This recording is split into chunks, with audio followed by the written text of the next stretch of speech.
뭐 이거 연설이라고 해야 될지 아니면 하여튼 뭐 세미나라고 해야 될지 모르겠지만 나는 이렇게 설교한다라고 하는 그런 제목을 가지고 여러분과 함께 목사가 어떻게 설교를 준비하고 있는가 이거를 나누는 그런 시간을 좀 갖도록 하겠습니다.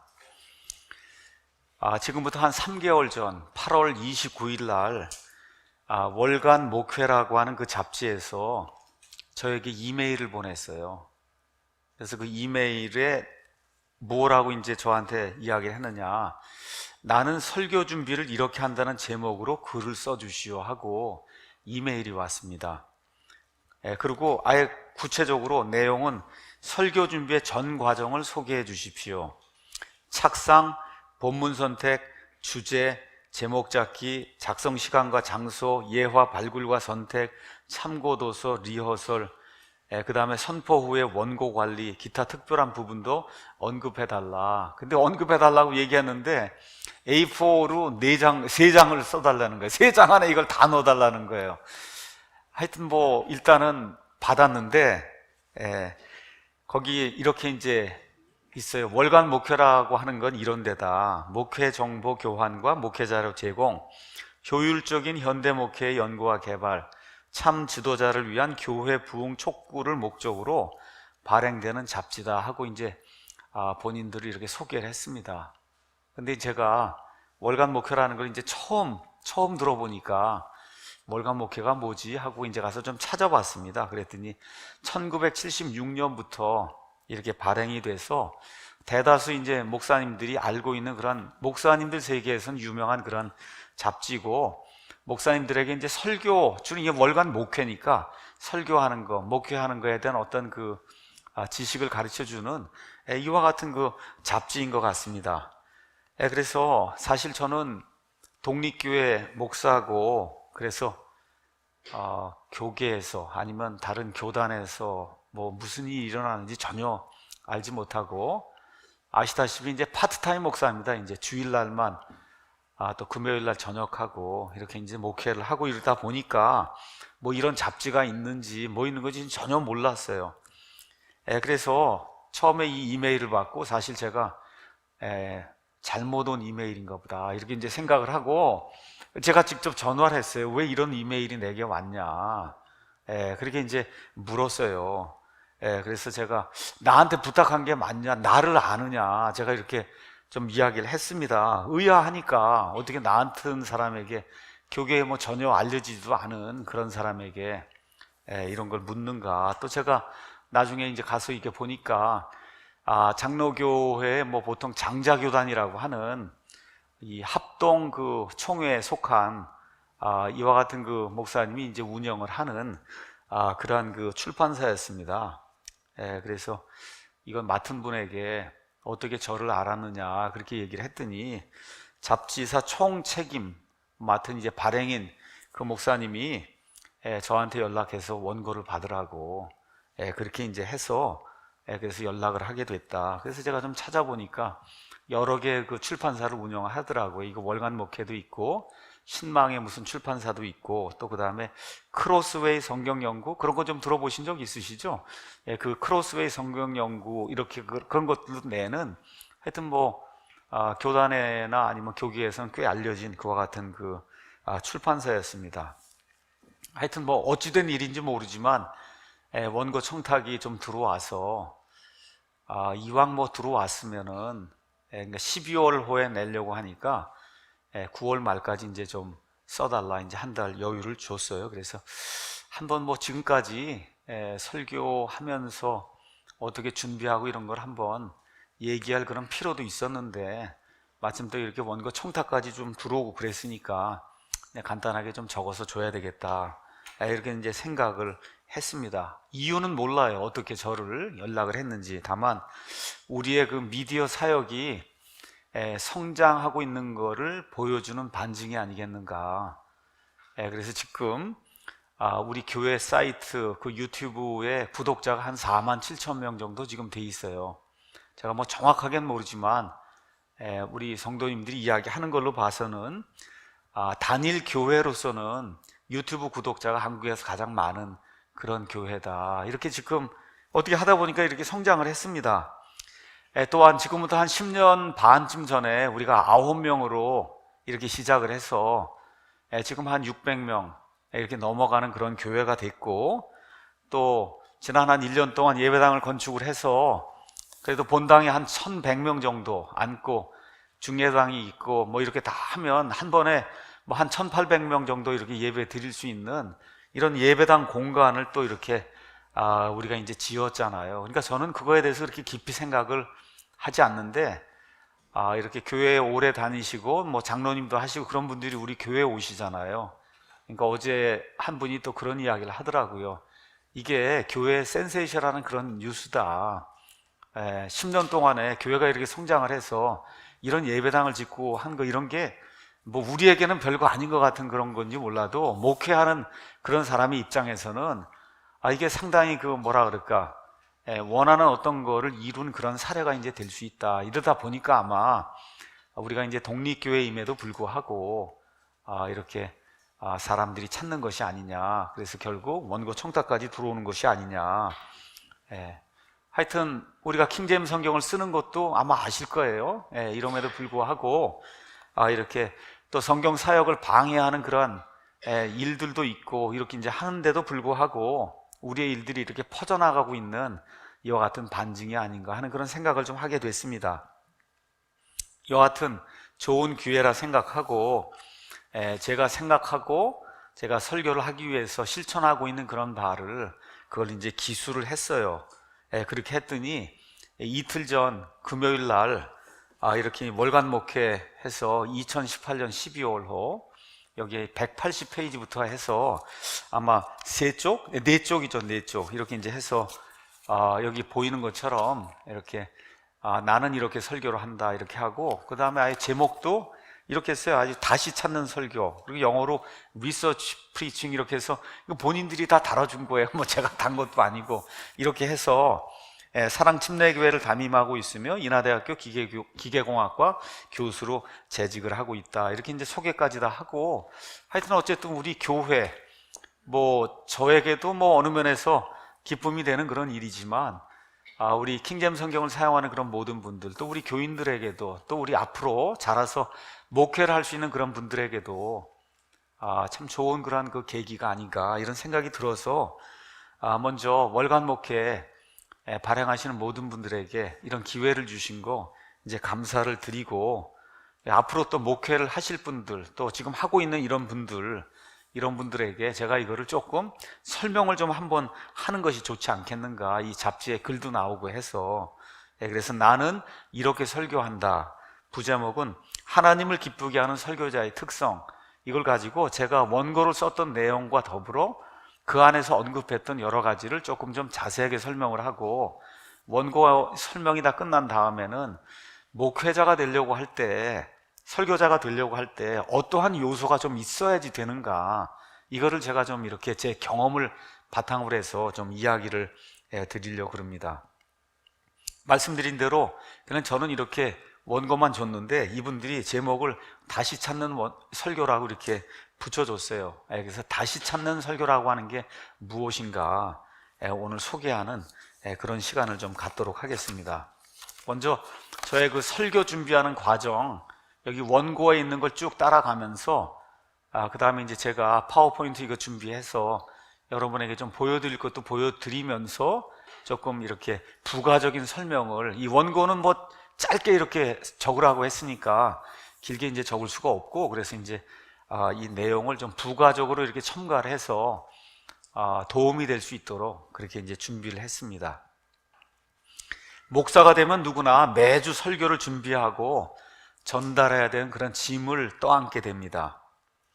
저도 이제 처음에 목사를 하겠다고 해서 설교를 이렇게 하려고 하니까 눈앞이 사실 캄캄하더라고요. 제가 학교에서 뭐 교수 생활하고 아이들 많이 가르치고 뭐 이렇게 파워포인트에서 뭐 이렇게 해서 나가서 리서치 연구하는 거 설명도 이런 일은 많이 했는데, 사실 이거 설교를 한다고 하니까 너무 어려운 거예요. 너무 어려워요. 그래서 천상 어쩔 수가 없어서 유명한 그런 설교자들에 대한 무슨 설교 책도 이제 찾아도 보고, 처음에 이제 제 아내와 함께 어떤 분이 무슨 설교 코칭을 한다 그래갖고 거기 뭐 몇 사람이 나와서 설교 이런 거 설명을 해준다 그래서 제와 함께 찾아가 보기도 하고 그러던 일이 있었습니다. 그리고 지금부터 한 18년 전쯤에 처음 목회한다고 할 때 그 설교하는 거 그거 지금 제 머릿속으로 생상을 하면 지금 와서 이렇게 생각을 하면 얼굴이 따끈따끈해요. 야, 진짜 어떻게 그렇게 설교를 내가 한다고 그렇게 했을까. 지금하고 이렇게 비교를 하면 어느 면에서 너무 뭐랄까 부족한 그와 같은 그 형태의 그런 그 설교를 했던 걸 생각하면 성도들에게 미안하기도 하고 하여튼 좀 그런 게 있습니다. 하여튼 어쨌든 목사가 매주 한 번씩 이제 설교를 해야 되니까 이게 아주 엄청난 짐이에요. 매주 오는 짐입니다. 이게 이렇게 하니까 뭐 유명 서점에 가서 유명한 목사님들 설교책이 뭐가 있는가 또 설교 세미나도 한번 들어보고 다 이제 그렇게 합니다. 또한 이제 많은 분들이 이제 신학교를 가서 목사를 하겠다 하면 이렇게 그 설교를 준비시켜주는 이와 같은 코스가 뭐 대다수 이제 그 신학교 그 코스 안에 이제 들어 있습니다. 그래서 설교는 이런 거라 설명도 하고 또 어떤 데 뭐 미국 같은 데 어떤 데는 또 이렇게 나와서 직접 뭐 20분이고 30분이고 이렇게 하면은 또 앞에 있는 사람들이 와서 이렇다 저렇다 이제 설교 평도 해주고 뭐 이러한 일들을 이제 하게 됩니다. 많은 분들이 이제 그렇게 해서 설교에 대한 강의도 신학교에서 듣고 또 준비해서 발표한 뒤 코칭을 받기도 하고 그래요. 자, 그런데 이렇게 열심히 뭐 책도 찾아보고 주석도 찾아보고 세미나도 다니고 이렇게 해갖고 설교를 준비해서 성도들에게 이제 설교를 이렇게 전달하는데 중요한 거는 내가 중요한 게 아니잖아요. 보통 사람들이 얘기하는 말로 성도들이 은혜를 받는 일이 생겨야 되는 거 아니에요. 그렇죠? 이게 대단히 힘든 거예요. 뭐 성도들이 얘기는 하지 않지만 이게 참 힘든 겁니다. 이게 성도들이 은혜를 받게 하는 거. 이걸 다른 이야기로 하면 들어주는 설교가 아니라 들리는 설교를 해야 되는 거예요.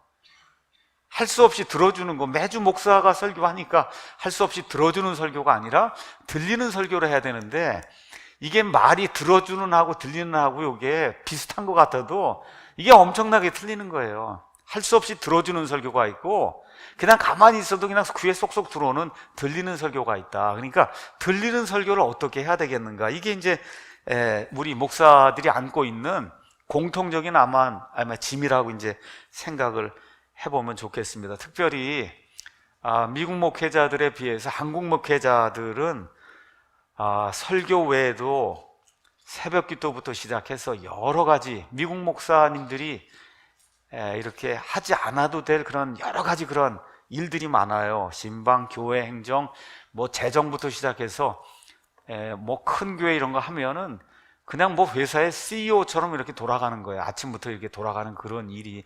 저는 안 해봐서 모르지만 그 운영하는 이런 형태의 얘기도 듣고 이렇게 상상을 해보면 그렇습니다. 자, 이렇게 이제 하니까 설교를 제대로 이게 시간을 내 갖고 이렇게 준비한다는 게 대다수 목회자들의 굉장히 힘든 일입니다. 근데 제 경우를 이제 살펴보면 아까 제가 이제 제 자신을 소개했지만 저는 인하대학교 기계과 교수로 일하고 있어요. 아이들도 가르치고 연구도 하고 금요일 날 저녁부터 이제 토요일 날 준비하고 저녁에 강의하고 토요일 날 준비하고 주일 날 오전 오후 이렇게 이제 설교하고 이렇게 해서 이제 파트타임 목사로 이제 교회를 섬기고 있습니다. 이렇게 하다 보니까 풀타임으로 해도 지금 어려운데 파트타임 목사로 설교 강의 이런 거 일주일에 3번을 준비를 하는 거 아니에요. 그러니까 제가 그냥 강의로 생각하면 그냥 50분짜리 강의를 제가 하는 그런 강의를 매주 3개씩 준비하는 거다 이렇게 생각을 하시면 이제 되는 거예요. 저는 여기 사랑침례교회를 맡아서 이제 하지만 목회는 이제 2번째 하는 겁니다. 처음엔 승리침례교회라고 하는 이런 교회를 아마 2000년도쯤 이렇게 이제 시작을 해서 하다가 이제 목회 실패하고 그리고 내 자신의 문제가 무언가 이런 것도 좀 살펴보고 낙담도 많이 하고 그리고 이제 다시는 목회를 하지 않겠다 이런 생각도 하고 또 제 아내가 극구 반대하고 뭐 이렇게 해서 목회를 다시 하리라는 그런 생각을 하지 못했습니다. 그렇게 하다가 결국 어쩔 수 없이 이렇게 다시 목회를 할 수밖에 없는, 목회라고 하는 게 이게 좀 말이 그렇고 그냥 설교를 할 수밖에 없는 이와 같은 그 상태가 됐습니다. 그래서 한 5년 정도 어느 면에서 이제 고통과 고난의 시간, 목회 실패한 이후에 이제 이게 있었는데, 이 기간이 제게 많은 도움이 됐습니다. 이 기간에 많은 목사님들의 이 설교와 설교자가 무언가 하는 이와 같은 책들을 많이 이제 접하게 됐습니다. 그 중에 여기 이제 보여드리게 될 마틴 로이드 존스, 미국에는 이제 영국 분입니다. 마틴 로이드 존스 목사님, 이분이 지은 영어책 제목은 Preaching and Preachers라고 하는 아주 유명한 그런 책이 있습니다. 두꺼운 책이에요. 우리나라에서는 복 있는 사람이라고 하는 이 출판사에서 설교와 설교자라고 하는 그런 제목으로 아주 번역을 잘해서 이렇게 내놓은 이런 책이 있습니다. 그래서 이 로이드 존스 목사님의 이 책을 여러 차례 읽었어요. 여러 차례.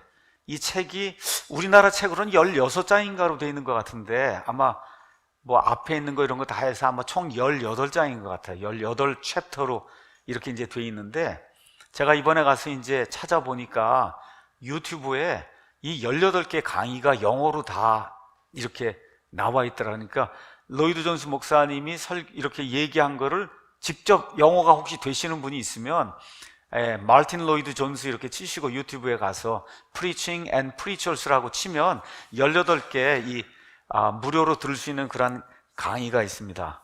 제가 이제 어느 정도 교회를 하고, 그리고 우리 교회 안에서 좀 설교자도 배출하고 하는 그런 일이 있어야 되겠다 이렇게 생각을 해서, 그래서 한 학기에 제가 설교와 설교자를 강해를 했습니다.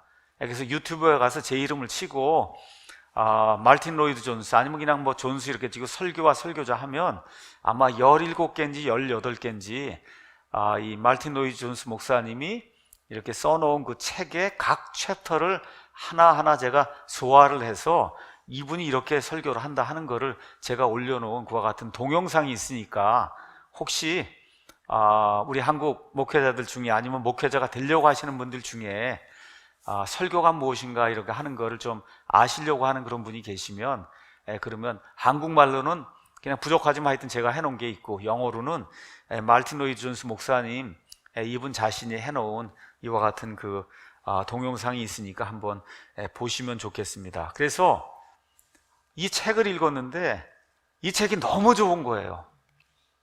그러니까 설교에 대해서 어떻게 이렇게 설교가 무엇이다부터 시작해서 설교자는 뭐 하는 사람이고, 그 다음에 설교의 핵심은 뭐고, 우리가 보통 강해 설교라고 이야기할 때 강해 설교가 무언가 하는 거, 그 다음에 설교자가 범할 수 있는 그런 여러 가지 실수, 해서는 안 되는 그런 일들 뭐 등등 해서 이거를 18챕터인가에 이제 걸쳐갖고, 그래서 하나하나 이걸 잘 설명을 해줬어요. 그래서 첫째 제가 먼저 그분의 강해 요지, 강해 설교는 뭐고 설교는 뭐고 설교자는 무엇인가, 여기에 제가 전적으로 동감해서 미국을 그 당시에는 많이 다녔습니다. 제가 할 때 이렇게 PDF 파일로 이걸 제가 이렇게 만들기도 하고 이렇게 해갖고 계속 가서 읽고 다니고 한 그런 책이 마틴 로이드 존스의 설교와 설교자 이 책입니다.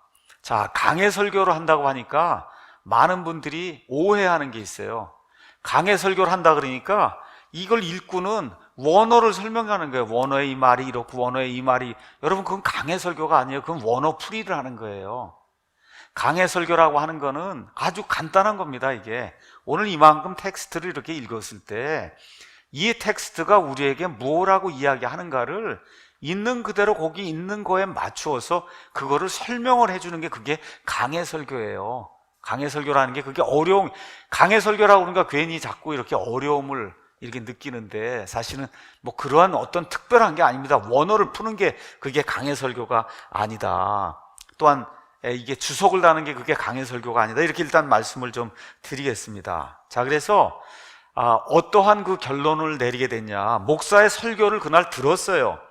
그러면 성도들이 이 예배당을 떠나면서 야, 그 본문에 대해서 내가 더 요만큼이라도, 옛날에 요만큼 알았는데 목사의 강해 설교를 듣고 났더니 내가 그 본문을 이만큼 조금 더 알게 됐구나. 그렇죠? 그러니까 더 이해하는 바가 폭이 넓어져야 돼요. 그죠? 그 강해 설교를 들었으면. 그렇죠? 그렇게 한 다음에 어떤 게 또 있어야 되느냐 하면, 내가 더욱더 거룩하게 하나님의 영광을 드러내는 그와 같은 삶을 살아야 되겠구나 하고 작정하는 그런 일이 이 설교 행위를 통해서 드러나야, 그래야 그날 목사가 제대로 설교를 한 거예요. 그러니까 다시 말씀드려, 목사가 연구를 좀 해서, 보통 사람들이 누구나 읽어도 되는 읽으면 이렇게 나오는 그런 내용 있잖아요. 그 정도를 얘기하려면은, 그 정도를 얘기하면 성도들이 들어주는 설교를 들어야 되는 거예요. 너무 나도 아는 얘기를 여기 또 하면은, 그것도 나도 아는 얘기인데, 읽으면 누구나 나오는 얘기인데 그걸 여기서 또 얘기하면 시간을 버리는 거란 말이에요. 예, 근데 그게 아니고, 목사가 연구를 하고 이거 본문을 찾아보고 이렇게 다 해서 여기 본문에 이게 이러한 의미가 들어있구나 하는 거를 알고 나가야 성도들 가운데 기쁨이 생기는 거예요. 이렇게 돼야 목사의 의무를 다하는 거다. 예. 그렇게 생각을 하면 설교가 뭔지 여러분이 좀 이해를 하실 거예요. 그렇게 해야 들리는 설교가 되는 거예요. 내가 좀 오늘 와서 배우기도 하고 앞으로 거룩하게 살아야 되겠구나 하는 이와 같은 다짐을 하고 나가는 거니까요. 자, 근데 이제 문제가 뭐냐, 신학교 때부터 목회자를 이렇게 누르는 그런 압박이 있습니다. 그 압박은 뭐냐, 제가 말씀드린 대로 로이드 존스 이런 목사님 여기에 설교 강해 이런 데 가서 저 책을 읽으면 거기 아예 기록해 써놨어요. 처음부터 끝까지 본인이 생각해서, 그래서 본인이 설교 이걸 만들어야지, 이거를 누구 거를 본다든가 뭐 이렇게 사는 건 창녀행위다 이렇게 써놨어요. 여러분 무슨 얘기인지 아시죠? 그렇게 써놨어요. 제 얘기가 아니에요. 남의 거를 조금 참조를 한다든지 뭐 이렇게 하면은 그건 창녀짓을 하는 거다. 이렇게 해서 막 이렇게 이 설교 훈련 시간이나 이런데 이런 얘기를 들으니까 주눅이 이제 드는 거죠. 처음부터 끝까지 독창적으로 모든 거를 설교 제목부터 시작해서 다 이걸 찾아갖고 뭐 이렇게 해서 하려고 하니까 굉장히 어려운 거예요. 이렇게 하다 보니까 또 오히려 여기에 주눅이 들려서 내가 그러면 창녀짓을 안 하려고 하니까 어떻게 하든지 해야 되겠다 해갖고 이제 하잖아요. 독창적으로 설교를 준비하겠다고 이렇게 하다 보니까 설교 본문 문맥에서 벗어나서 자의적인 해석을 하는 그런 경우가 많이 생기게 되는 거예요. 여러분, 예수님이 이 땅에 오신 이후에 2000년이 지났어요. 우리 한국에 있는 사람이든 미국에 있는 사람이 성경 구절 이거 읽고는 오늘에서야 내가 처음으로 이 구절에 대한 확실한 뜻을 다른 모든 사람이 알지 못하는 것을 내가 오늘 발견했다. 그럼 그건 이단입니다, 거의. 이게 무슨 얘기야? 지금까지 수십억 명의 사람들이 성경을 읽고 수많은 설교자, 수많은 주석가들이 여기 나와서 이거 주석을 하고 다 달았잖아요. 그거 이상을 벗어날 수는 없는 거예요, 여러분. 나만을 위해서 하나님의 어떤 특별하고 비밀한 그 뜻을 뭐 계룡산에서는 알 수 있는 뭐 이런 거를 나를 위해서 남겨놓은 일은 쉽게 말하면 없는 거예요. 그런데 독창적으로 한다고 하다 보니까 남들이 한 번도 생각해보지 못한 엄청난 해석을 본인이 했다고 그러면 그건 잘못된 설교입니다. 거의 잘못된 설교라고 보면 돼요. 이렇게 이제 하다 보니까 어떤 일이 생기냐, 영해를 하는 거예요. 잘못된 설교가 왜 나오냐, 이게 누가 봐도 상식적으로 논리적으로 요것뿐이 요런 문맥에서 설교가 나와야 되는데 자기만의 독창적인 어떤 걸 갖고 한다고 해서 설교를 해놓으면 거의 백발백중 영해를 한 거예요. 이 뜻과 상관이 없이 자기가 원하는 설교를 한 거예요, 이게. 그래서 영해라고 하는 건 절대 안 되는 겁니다, 이 설교를 할 때.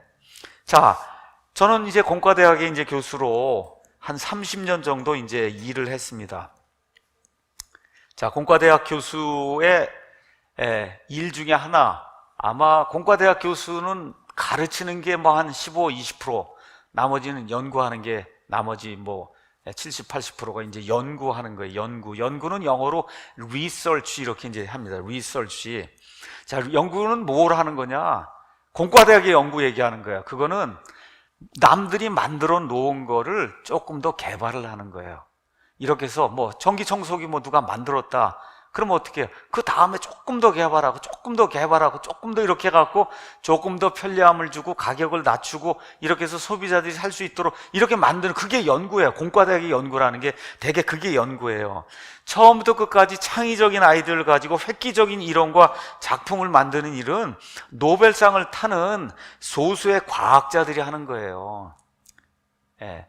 그 여기 이제 연구, 그 리서치라고 하는 말을 분리를 하면 리서치예요. 여러분 서치라는 건 아시죠? 서치는 뭐예요? 찾아낸다는 뜻이에요. 그러니까 리서치는 과거의 모든 것들, 이런 것들을 기반으로 해서 다시 찾아낸다는 거예요. 내가 원하는 것을.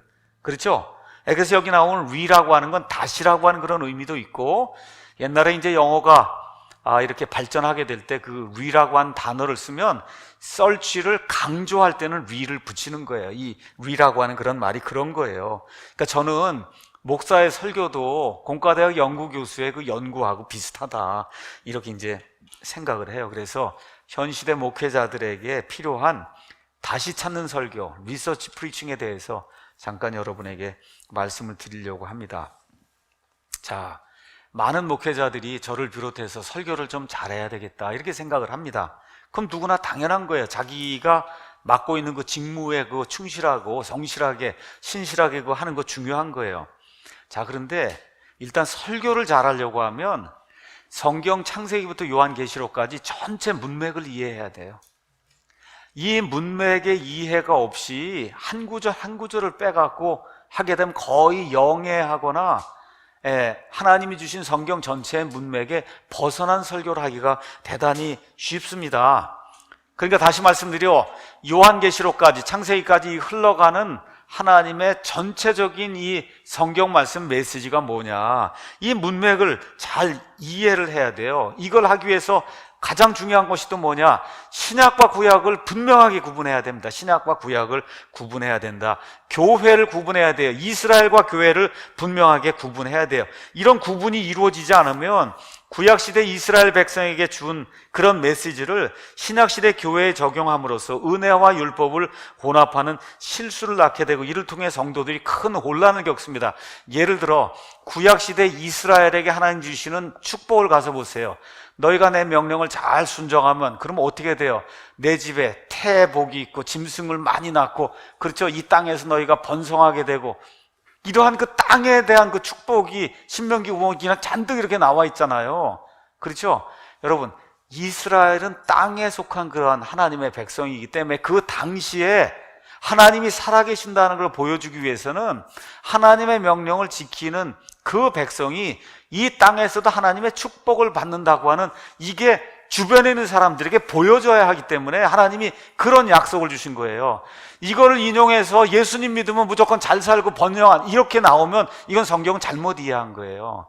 신약 성경 어디에도, 그렇죠? 신약 시대 십자가 사건 이후에 교회가 형성이 된 이후에 성경 어디를 가서 봐도 하나님께서 예수님 믿으면 물질의 축복이 있고 아들들이 잘 되고 하는 그런 축복 없습니다. 신명기 26장, 27장, 28장에 나오는 그와 같은 이야기가 없어요.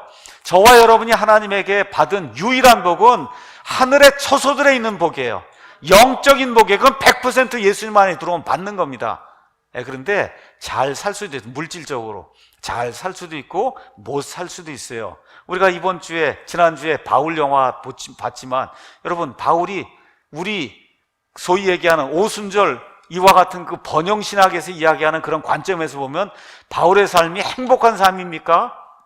축복받은 삶이에요? 아니잖아요. 어떻게 이게 축복받은 사람이야? 뭐 부인이 있어요, 애들이 있어요, 집이 있어요, 돈이 있어요. 맨 끝에 감옥에 갇혔다가 목이 잘려서 죽는데 그게 무슨 행복한 삶이에요? 그렇죠? 그런데 실제로 사도 바울만큼 행복한 삶을 산 사람이 없지 않습니까? 그러니까 신약시대의 복과 구약시대의 복에 대한 그런 개념이 완전히 다른 거예요. 지금 신약시대에는 하늘의 백성에게 주시는 복을 이야기하는 거예요. 그렇죠? 구약시대는 땅에 속한 하나님의 백성에게 주시는 그런 복을 이야기하는 건데, 구약시대 그걸 가져다가 이대로 해야 된다고 이야기를 하면, 그러면 아주 엉터리 신학이 나오게 되는 거거든요. 그래서 무슨 콜게이트가 어쩌고 락펠러가 어쩌고 뭐 11조를 많이 했더니 무슨 뭐 복이 오고, 여러분 그 구약 시대 그런 이야기 하는 거 그런 거 아닙니다. 이게 하지 말라는 게 아니에요. 제 얘기는 헌금도 해야 되고 주님께 신실하게 봉사도 해야 되고 하는데, 그런 방식으로 구약의 그런 신학을 가져다가 신약 시대에 이렇게 적용을 하면 그것 때문에 성도들이 혼란에 빠지게 된다. 그러면 교회는 커질 수 있어요. 번영 신학하면 복 준다 그러면 교회가 커집니다. 교회 커질 수 있는데 그 교회 크다고 하는 게 하나님이 그 목회 사역에 복을 준 건 아닙니다. 이걸 꼭 기억을 해야 되는 거예요. 그래서 현 시대 한국 성도들이 설교에 대해 호소하는 그 어려움은 많은 경우 여기서 발생하는 거예요. 똑같은 구절을 놓고 100명의 목사가 설교하면 다 다르다는 거예요. 여러분, 그렇게 될 수 있겠어요? 하나님이 한 성경을 주시고 여기 앞뒤 문맥에 따라 여기 뜻을 분명히 줬는데 어떻게 10명의 설교자가 똑같은 성경 말씀을 가지고 설교를 하는데 10가지 뜻이 나오냔 말이에요. 한 가지 뜻을 설명하는 그런 방법이 다르다는 건 이해가 돼요. 그렇죠? 근데 그 10가지 뜻이 나오면 안 되잖아요. 여기에 바로 문제가 있는 거예요. 왜 그러냐? 조직 신학이 잘못된 거예요. 창세기부터 요한계시록까지 하나님이 무엇을 말씀하시는가, 여기에 대한 구분이 제대로 서지 않으면 그러면 이땐 이 얘기하고 저땐 저 얘기하고 이와 같은, 이렇게 되니까 성도들이 혼동에 빠지는 그런 일이 생기게 되는 겁니다. 제가 미국 가서 한 10년 정도 살면서 공학도 공부하고 나중에는 펜사콜라에 있는 그 신학대학원에서 신학 공부를 하면서 미국의 침례교 목사님들, 미국은 아시는 것처럼 약 70%가 침례교입니다. 침례교 목사님들, 또 존 메가더, 존 파이퍼 등 한국에 잘 알려진 목사님들이 설교를 위해 가장 중요하게 여기며 강조하는 그런 구조를 하나 발견했어요. 그건 디모데후서 2장 15절입니다. 가서 보니까 너는 진리의 말씀을 바르게 나누어 너 자신을 하나님께 인정받은 자로 부끄러울 것이 없는 일꾼으로 나타내도록 연구해라. 이렇게 되어 있습니다. 연구해라. Study to show thyself approved unto God. 이렇게 이제 study라고 하는 그런 단어가 나오는데, 오늘의 핵심은 study가 아니고 말씀을 rightly dividing the word 이렇게 되어 있어요. 말씀을 바르게 나눈다. 이 바르게 나누는 이거를 문맥에 맞추어서 뭐 분별한다 이렇게 생각하시면 안 돼요. 이 뜻은 뭐냐 하면 시대에 맞추어서 성경 말씀을 딱 자르듯이 해서 아닌 건 아닌 걸로 하고 이 시대에 맞는 말씀을 저와 여러분이 선포를 해야 된다는 거예요. 그래서 이분들은 여기 나오는 진리의 말씀을 바르게 나누어 이거를 누구에게 한 거냐, 이게 대상이 누구고 시대가 누구냐 하는 거, 이거를 분명하게 밝혀서 우리 시대에 맞는 그런 말씀을 해야 그래 하나님이 기뻐하신 그런 설교자가 될 수 있다, 그렇게 이야기하는 거예요. 미국의 유명한 댈러스 신학교, 탈봇, 밥 존스, 남친매 신학교, 펜사콜라 같은 이런 모든 신학대학에서 설교학 시간에 가장 많이 강조하는 것이 뭐냐, 하나님의 말씀을 올바르게 나눠야 된다. 이 rightly divide 한다는 얘기는 이거 지금 사도 바울이 쓴 거잖아요. 사도 바울의 직업이 뭐예요? 천막을 만드는 사람이에요. 천막을 만드니까 어떻게 해요? 자를 이렇게 딱 대고, 그리고 어떻게 천막에다 대고 이렇게 그물고 갖고 쫙 그잖아요. 그렇게 나누는 거잖아요. 이렇게 구약은 구약이고 신약은 신약이고, 그렇죠? 이게 이스라엘에 해당이 되는 건지 교회에 해당이 되는 건지 예수님 시대에 해당이 되는 건지, 그렇죠? 천년 왕국 시대에 해당이 되는지 계시록 시대에 해당이, 이런 모든 것들을 정확하게 나누어서, 그래서 말씀에 혼동이 생기지 않도록 그렇게 만드는 일이 가장 중요하다. 그럼 이거 하기 위해서 가장 중요한 때는 뭐예요? 신약과 구약을 구분해야 돼요. 너무나 많은 사람들이 마태복음 1장부터가 신약이라고 생각합니다. 예수님이 신약 시대에 오셨다고 생각해요. 틀린 건 아니에요. 근데 엄밀한 의미에서 신약은 예수님 십자가 사건 이후에 교회가 세워진 이때부터가 신약입니다. 이때부터가 신약이에요.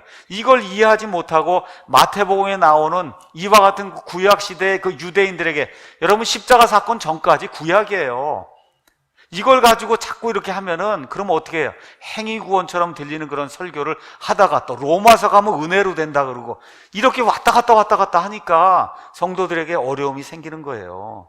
그래서 교회 시대 성도들에게 그러한 필요한 말씀들을 서신서를 중심으로 해서, 또 요한복음과 같이 AD 90년경에 모든 것들이 다 이렇게 완성이 돼서, 그래서 모든 것들을 종합 정리한 게 요한복음이잖아요. 요한 1서, 2서, 3서 그렇잖아요. 이런 그 말씀들, 이런 걸 중심으로 해서 신약시대의 교리를 확고하게 가르치고, 또 구약시대에 있는 그와 같은 교훈의 말씀들을 가르치고, 그렇죠?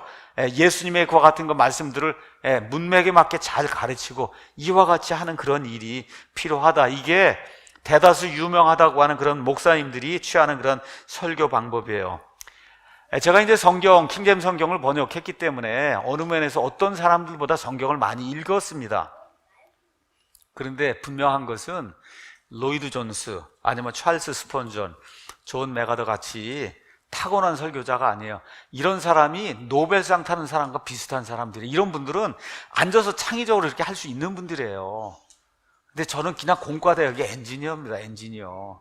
그렇죠? 이 엔지니어가 어떻게 노벨상을 타겠어요? 그런 일은 저는 생각도 안 해요. 그래서 대다수 설교의 경우 독창적인 창작 작업을 통해 일주일에, 이분들이 다 그렇게 일주일에 20시간 써서 한 편의 설교를 만든다.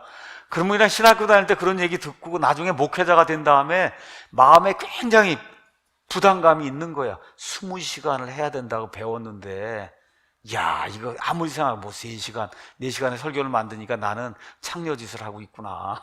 그렇죠? 로이드 존스 목사님의 그 이야기에 따르면 남의 걸 봐야 되고, 뭐 문맥을 봐야 되고, 주석을 봐야 되고, 이렇게 하니까. 그렇죠? 그래서 저 같은 경우는 아예 20시간 이상씩 쓰며 한 편의 설교 준비하는 그거를 저는 뭐라고 부르냐? 천상에서의 고상한 일이다. 제게는 그거는 저 하늘에서나 할 수 있는 고상한 일이지, 내게 주어진 시간이 하루 24시간 곱하기 일주일에 7일, 그것뿐이 없는 거예요. 그 가운데서 이틀이고 떼어내서 내가 이 일을 해야 되는데 어떻게 20시간을 설교 한 편, 그러면 3편을 준비하려면 60시간을 떼어내야 되면 아무것도 못하는 거예요. 이런 일은 아예 포기를 했습니다. 아주 간단한 거 그냥 포기를 한 거예요. 그런 일은 포기. 저는 주일 오전에 설교하고 주일 오후에 강의하고 금요일 날 저녁에 이제 강의를 해요. 이 3번의 설교 강의 모두 50분 합니다. 왜 50분을 하냐? 일반 학교에서도 아이들에게 어떤 주제를 하나 가르치는데 50분 설교, 이 강의 안 하고요. 그 주제를 어떻게 가르쳐서 이 끝까지 교과서를 띱니까? 그렇죠?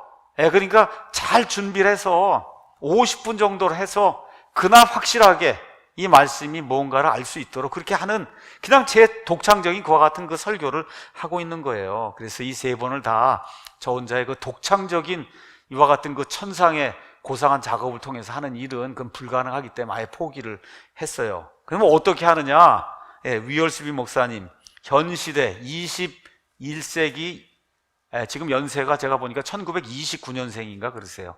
29년. 제 아버지가 30년생이니까 29년생이에요. 그래서 20세기 설교자, 미국에 있는 설교자 중에 가장 훌륭한 사람을 들어라 그러면 아마 많은 사람들이 위얼스비라고 하는 분을 들 거예요. 워런 위얼스비. 시카고에 유명한 무디 교회가 있습니다. 그 무디 교회에 담임 목회를 했던 그런 아주 유명한 분이에요. 이름의 끝이 가서 보면 위얼스비 이렇게 돼 있죠. 비. 그렇죠? 그래서 이분이 창세기부터 시작해서 여기 나와 있는 주석을 썼어요. 그 주석을 쓰고는 그 뒤에다가 B 시리즈라고 썼어요. 그러니까 뭐 예를 들면 뭐 be kind, be faithful 뭐 이런 식의 해서 B라고 하는 걸, 자기 이름 끝이 위얼스 B니까 이렇게 해서 성경 전체를 다 이렇게 B 시리즈를 썼어요. 근데 이 위얼스 B의 이 B 시리즈에 나오는 그 주석은 특징이 뭐냐? 설교자들을 위한 주석이에요. 뭐 원어가 어떻고 이런 게 아니라 이 문맥을 이렇게 읽잖아요. 이걸 읽으면은 여기에는 하나님이 우리에게 주시려고 하는 게 이게 뭐다 하는 걸 하나, 둘, 셋, 넷 이거를 어느 누가 읽어도 이 문맥에선 이러한 대지가 나올 수밖에 없다 하는 거를 이렇게 요약을 해서 이렇게 적어준 거예요, 이분이. 그래서 앞으로 다시 돌리시죠. 위얼스비 다시 한번 돌리세요. 이렇게 해서 이분이 이 B 시리즈를 만들었고, 그 이후에 이거를 바이블 엑스포지션, 이렇게 그 주석 커멘터리라고 하는 걸로 이렇게 해서 깨알 같은 글씨로 이렇게 해서 6권을 아주 빽빽하게 지어놓은 이와 같은 책을 지었어요. 아마존에 가면 그러면 아마 한 65불이나 70불 주면 이걸 살 수가 있고, 그리고 아마 제가 알기로는 구글에 가서 워런 위얼스비 뭐 이렇게 바이블 엑스포지션 뭐 이렇게 커멘터리 이렇게 치면은 어떤 분이 이렇게 만들어 놓은 PDF 파일이 있습니다. 창세기부터 여기까지 PDF로 언제든지 볼 수 있는. 그러니까 이제 저 같은 경우는 이 PDF 파일을 이제 받아서 그러니까 그냥 이걸 다 경건의 시간을 갖는 거예요. 그냥 성경 이렇게 읽고, 이게 이렇게 있구나 하고 그냥 늘 이걸 이렇게 제 옆에다 끼고 그냥 읽는 겁니다. 이게 꼭 설교를 하기 위해서 읽는 게 아니라 여러분도 경건의 시간을 갖듯이 이게 이렇게 이분은 이걸 이해를 했구나 이렇게 이해를 하는 거예요. 제가 여러분에게 분명하게 말씀드릴 수 있어요. 위얼스비는 하나님은 아니에요.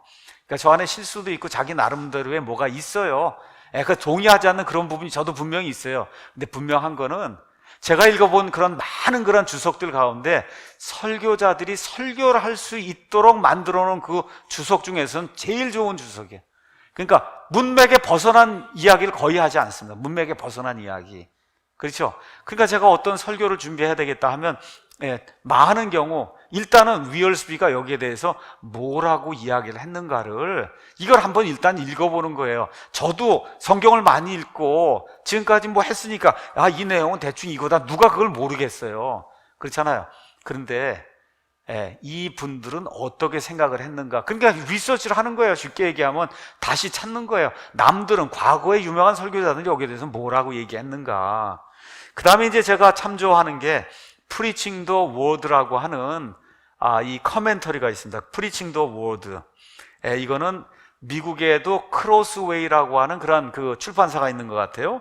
그 크로스웨이 출판사에서 현 시대 미국 목사님들 가운데 그래도 이 성경 강해를 가장 잘한다고 하는 그런 분들을 섭외를 해서 창세기부터 이렇게 요한계시록까지 그 나와 있는 여러 가지 그 책을 맡기는 거예요. 그분에게 맡기면 그분이 여기에 대해서 이제 강해 주석을 이제 쓰는 거죠.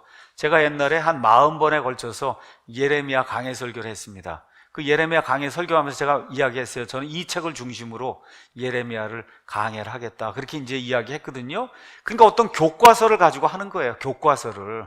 이 성경과 더불어 이 교과서를 가지고 전체적으로 이분이 어떻게 이해한 거, 그와 또 내가 이해한 거, 또 다른 분이 이해한 거, 이런 걸 가지고 이 설교 주석들을 이제 참조하고 또 존 메가더 목사도 들어보고 파이퍼도 들어보고 여러 목사님들이 이제 유튜브 이런 설교도 듣고 또 번역된 그런 책들도 탐구하고, 그리고 결국 뭐예요?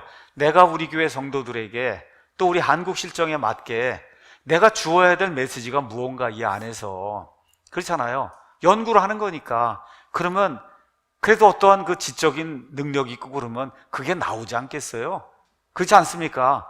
그럼 그걸 정리를 이렇게 이제 해서 내가 성경을 읽고 느낀 거 이런 거 첨가하고, 그리고 어떻게 해요? 논리와 열정을 가지고 이 앞에서 선포하는 거예요. 논리와 열정. 그러니까 아마 제 설교의 특징은 논리가 있다는 거예요. 근데 이게 쭉 이렇게 해나갈 때 논리가 있게 설명을 하는 거예요. 여러분이 이렇게 들을 때 그거 그렇지 그렇게 되게. 그래서 제가 뭐라고 했어요? 그게 들리는 설교다. 논리가 안 되는 그런 논점을 가지고 이야기하면 저건 어거지인데 이렇게 되잖아요. 그러니까 어거지가 없는 설교를 하는 거예요. 누가 읽어도 이거 참 논리적으로, 또 어떻게 제가 설교할 때 열정적으로 하잖아요.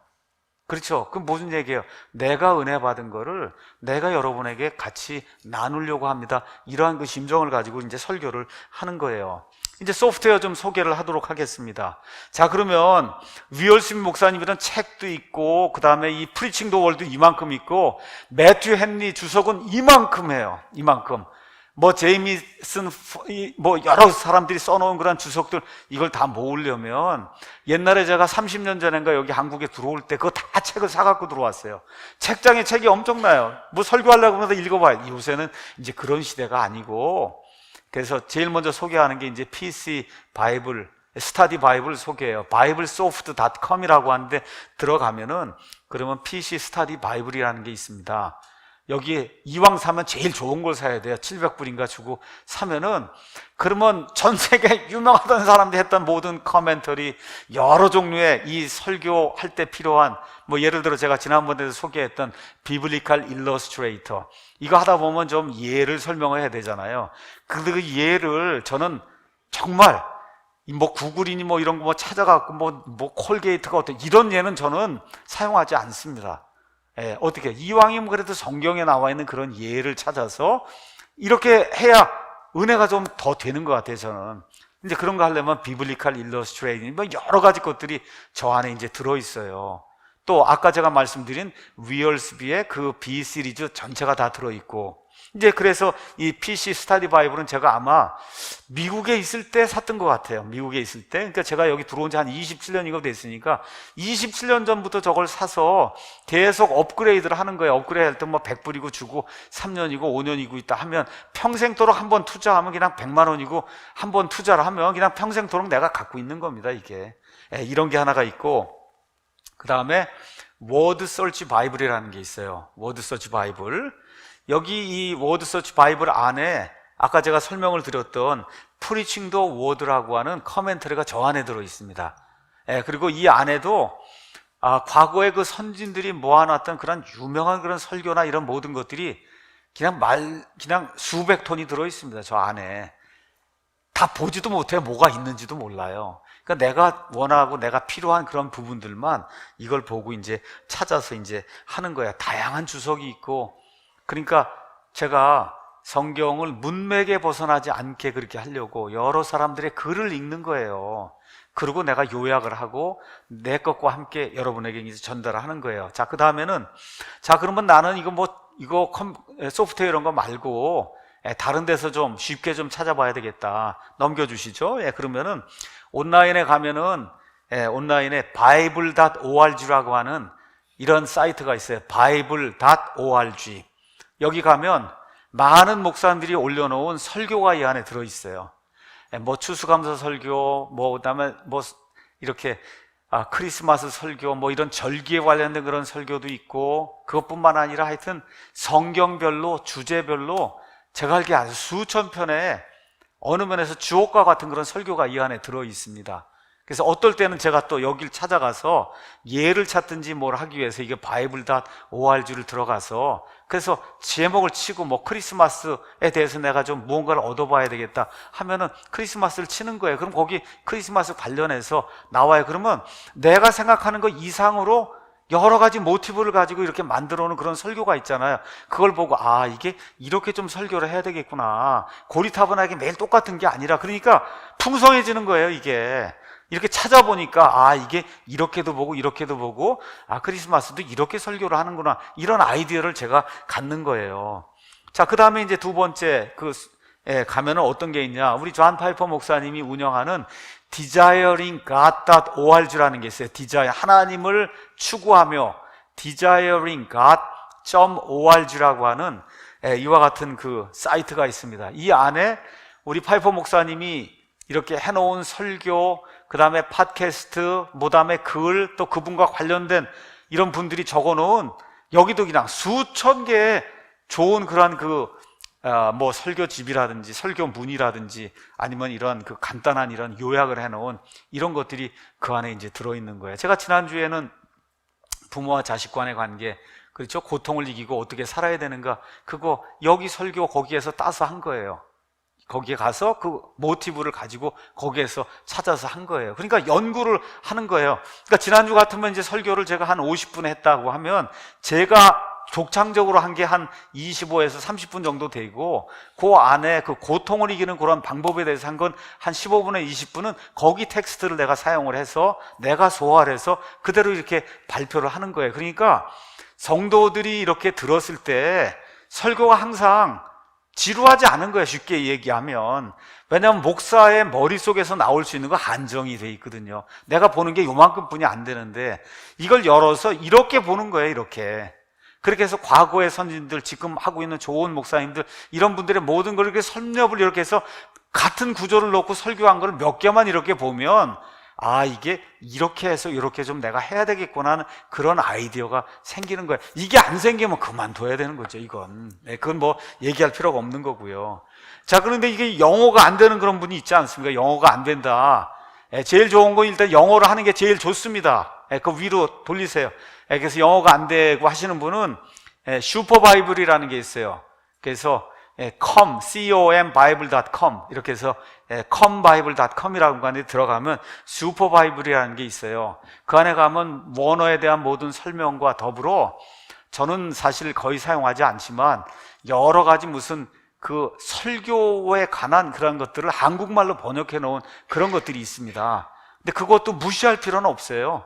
왜 그러냐? 내가 일단 좀 보고 뭐라고 과거의 선진들이 얘기했는가 일단 한국말더라도 한번 읽어보는 게 중요하니까 말씀드렸잖아요. 문맥에 벗어나지 않게 해야 되거든요. 문맥에 벗어나지 않게.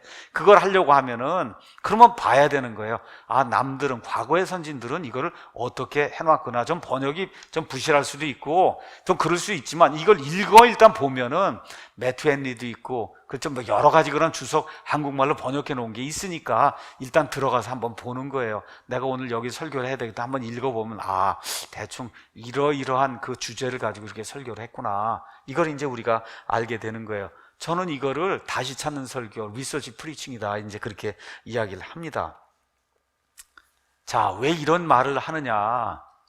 여러분, 위얼스비 유명한 목사님이에요. 메가도 아주 유명한 그런 목사님입니다. 파이퍼도 유명한 목사예요. 스펄전 다 유명한 사람이에요. 유명한 목사 중에 조지 위필드라고 하는 분도 있고 조나단 에드워드도 있고 다 유명한 그런 분들이에요. 자, 그런데 이분들이 왜 설교를 잘하게 됐을까? 여러분, 조지 위필드가 천둥 같은 그 메시지를 전달했다 그랬어요. 근데 조지 위필드의 이 자서전 아니면 그 위인전 거길 가서 보면 설교자가 되기 위해서 매튜 헨리 주석을 몇 번을 읽었다고 기록이 돼 있어요. 설교자가 되기 위해서 즉흥적으로 설교하는 거예요. 이거 원고를 가지고 하는 게 아니고. 그러니까 그 매튜 헨리가 하여튼 엄청난 그 양의 그 설교집 그 주석을 그렇게 읽었다는 거예요. 그렇게 읽었다. 그게 무슨 얘기예요? 조지 위필드가 자기 혼자만의 그런 역량을 가지고 그런 훌륭한 목사가 된 게 아니라 위필드 전에 있던 그런 유명한 사람들의 글을 섭렵을 하고 문맥이 이렇게 되기 때문에 설교를 이렇게 해야 되겠다는 그런 설교를 한 거예요. 존 파이퍼 아버지가 훌륭한 그런 베프티스트 프리처였어요. 아버지가 그렇죠. 아버지가 빌리그레함하고 같이 다니면서 순회 설교하고 하는 그런 훌륭한 그와 같은 사람이었어요. 그러니까 어떻게 어려서부터 설교가 무언가 하는 거를 그런 분들을 통해서 배운 거예요. 위얼스비 훌륭한 분이에요. 혼자 된 게 아니에요. 그 전에 있던 무디교회 목사님이나 이런 모든 분들의 글과 설교와 이런 것들을 다 접하는 가운데 설교를 이렇게 해야 되겠다는 걸 그분에게 배운 거예요. 다시 말씀드려 지금 유명하다는 그런 목사 가운데 지난 2000년 동안 우리 믿음의 선조들이 해놓은 그와 같은 설교 작업, 주석 작업 이런 거 도움 없이 그냥 성경만 내가 딱 읽고 이렇게 했다 이런 사람 한 명도 없다는 겁니다. 그러니까 그분들도 다 뭐 한 거예요? 다시 찾는 설교를 한 거예요. 그분들도. 여러분 이해하시겠습니까? 예. 근데 이제 그분들은 워낙 설교에 뭐라 그럴까 능력이 있다 보니까 그걸 더 잘하는 거죠. 더 잘하는 거예요. 그러니까 이거 하는 거를 부끄러워할 필요가 저는 없다고 생각이 들어요. 왜 그러냐? 그래서 저희는 교회 홈페이지에 써놨잖아요. 목사는 이러이러한 걸 가지고 이러한 소프트웨어를 가지고 우리는 이렇게 설교를 한다. 그렇게 하고 제가 또 특별히 제 설교의 뭐 반 이상을 누구 걸 가지고 하면 오늘은 누구 설교를 중심으로 한다. 제가 다 이야기를 하지 않습니까?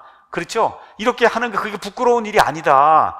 어떤 게 부끄러운 일이냐? 설교문을 그대로 갖고 와서 처음부터 끝까지 그대로 하는 거 그거는 설교 표절이 되는 거예요. 그건 안 되는 거예요.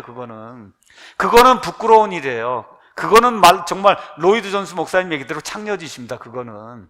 근데 그게 아니라 읽고 그렇죠. 문맥에 벗어나지 않게 읽어서 이걸 섭렵을 해서 내가 이렇게 우리 교회 실정과 우리 한국의 실정에 맞게 하나님의 말씀을 가감하지 않고 이게 전달하는 거 이거는 사실은 칭찬받아야 될 그런 일이다. 왜 그래요? 연구를 많이 한 거잖아요. 그렇게 하니까 어때요? 성도들의 입장에서는 들리는 설교가 되는 거 아니에요? 그렇잖아요. 들리는 그런 설교가 되는 거예요. 그래서 이 모든 자료들을 잘 활용하고 연구하고 찾아보고 여러 사람들의 것들을 종합을 해서 내 것과 함께 같이 이렇게 열정적으로 전달하면 그러면 설교가 된다. 저는 이렇게 이제 생각을 해요.